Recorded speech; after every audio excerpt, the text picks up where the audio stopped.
تاریخ عالم کے ہزاروں ورق الٹیں تو تدبر و سیاست میں بے پناہ صلاحیتوں کے مالک خلیفہ دوم حضرت عمر فاروق رضی اللہ تعالیٰ عنہ کے کارناموں کو دیکھ کر انسانی عقل دنگ رہ جاتی ہے۔ خلیفہ بننے کے بعد اس قدر خوف خدا تھا کہ راتوں کو جاگ کر رعایا کی خدمت کیا کرتے تھے۔ آپ رضی اللہ تعالیٰ عنہ کی زبان سے نکلے ہوئے الفاظ کی تائید میں سورہ نور کی آیات کے علاوہ کئی آیات نازل ہوئیں۔ خلیفہ مقرر ہونے کے بعد حضرت عمر رضی اللہ تعالیٰ عنہ نے لوگوں کی رائے و مشاورت سے نہایت قابل اور دیانتدار عہدیداران کا انتخاب کیا اور ان کو ملکی خدمتیں سپرد کی۔ کسی کو گورنر مقرر کرتے وقت عہد لیا جاتا تھا کہ ترکی گھوڑے پر سوار نہ ہوگا، باریک کپڑے نہیں پہنے گا، چھنا ہوا آٹا نہ کھائے گا، دروازے پر دربان نہ رکھے گا، اہل حاجت کے لیے دروازہ ہمیشہ کھلا رکھے گا۔ یہ شرائط مجمع عام میں پڑھ کر سنائی جاتی تھی تاکہ لوگوں کو معلوم ہو کہ حاکم کے فرائض کیا ہیں۔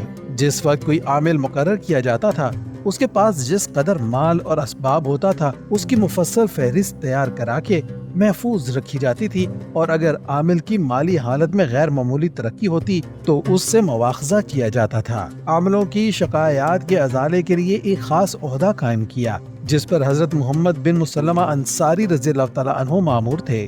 جب کسی عامل کی کوئی شکایت آتی تو حضرت محمد بن مسلمہ رضی اللہ تعالیٰ عنہ تحقیقات کرتے تھے۔ نیز تمام حکام کو حکم تھا کہ ہر سال حج کے زمانے میں حاضر ہوں۔ حج سے پہلے تمام علاقوں کے لوگ موجود ہوتے تھے۔ حضرت عمر رضی اللہ تعالیٰ عنہ کھڑے ہو کر اعلان کرتے تھے، جس کسی کو کسی گورنر سے کچھ شکایت ہو تو پیش کرے۔ چنانچہ ذرا ذرا سی شکایات کی تحقیق کر کے ان کا تدارک کیا جاتا تھا۔ حضرت عمر فاروق رضی اللہ تعالیٰ عنہ نے ایک مرتبہ ارشاد فرمایا کہ صاحبو اعمال جو مقرر کر کے بھیجے جاتے ہیں اس لیے نہیں کہ وہ تمہیں تمانچے ماریں یا تمہارا مال چھین لیں، بلکہ میں ان کو اس لیے بھیجتا ہوں کہ رسول اللہ صلی اللہ علیہ وسلم کا طریقہ سکھائیں۔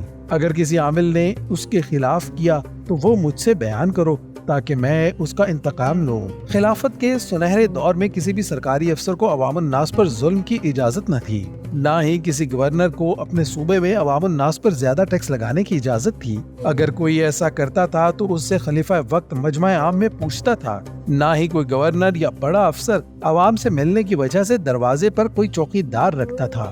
آج کے نام نہاد جمہوری دور میں یہ سب خرافات موجود ہیں۔